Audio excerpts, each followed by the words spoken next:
हमारा उम्र जितना बढ़ता जा रहा है, हम उतने ही मृत्यु के करीब होते जाते हैं।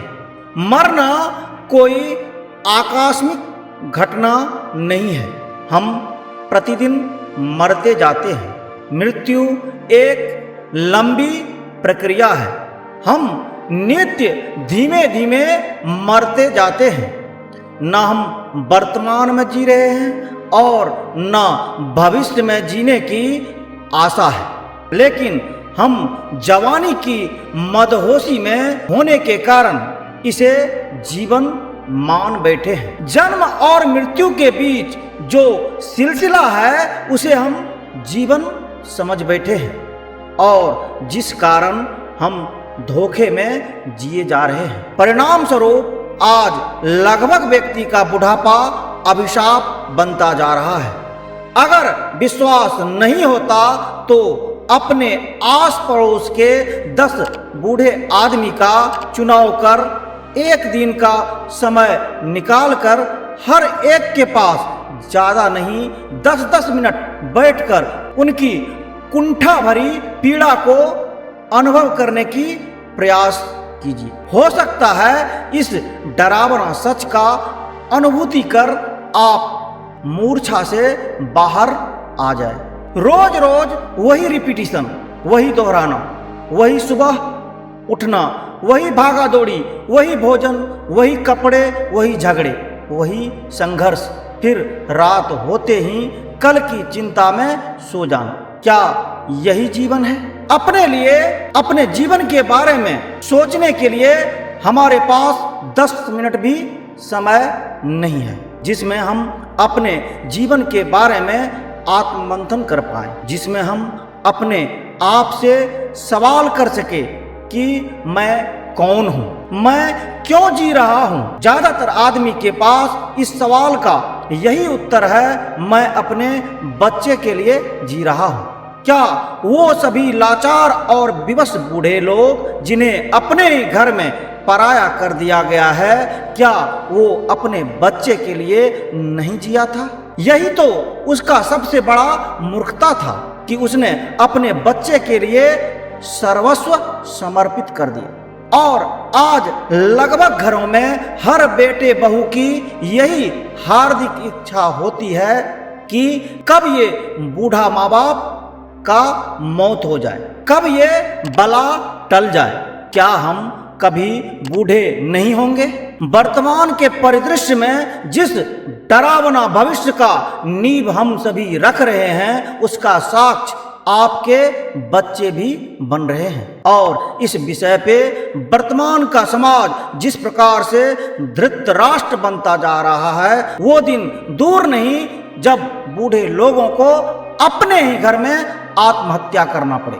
कबीर जी का दोहा तो आपने सुना ही होगा, चलती चक्की देख के दिया कबीरा रोए, 2 पाटन के बीच में साबुत बचा न कोई। इस विषय पे समाज में जागरूकता लाने के लिए हमारे चैनल पे अनेकों वीडियो मौजूद है और हमारा प्रयास अनवरत जारी रहेगा। साथ ही आप सभी महानुभावों से अनुरोध है कि इस मुहिम का हिस्सा बन आदर्श समाज की स्थापना के लिए भागीदार बने।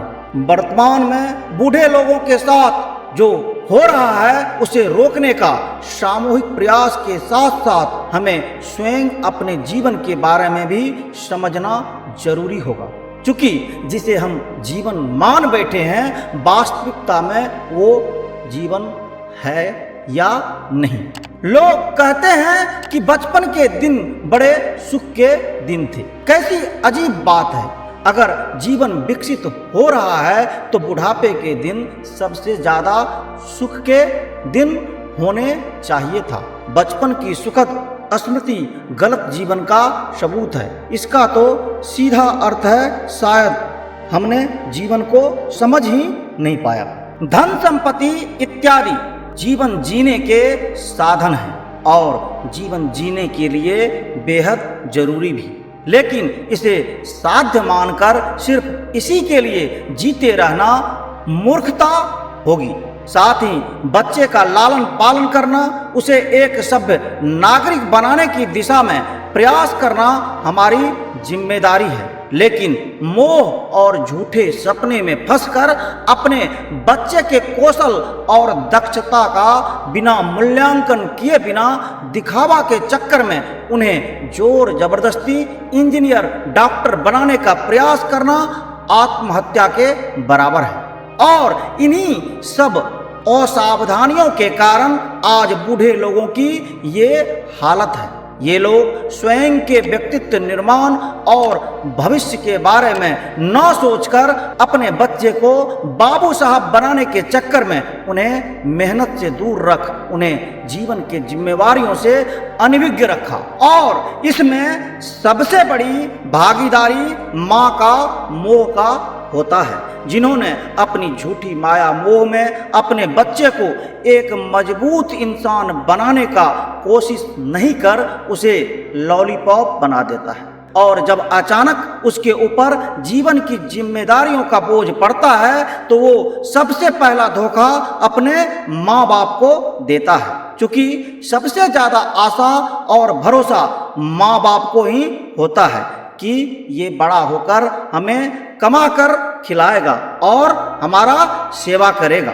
एक सभ्य और आदर्श समाज की स्थापना के लिए अपने बच्चे को कुछ बनाने से पहले उसे नैतिकता का पाठ पढ़ाना जरूरी होगा, जो उसे एक सभ्य नागरिक बनाने में मदद करेगा और खुद भी जिएगा और दूसरे को भी जीने देगा।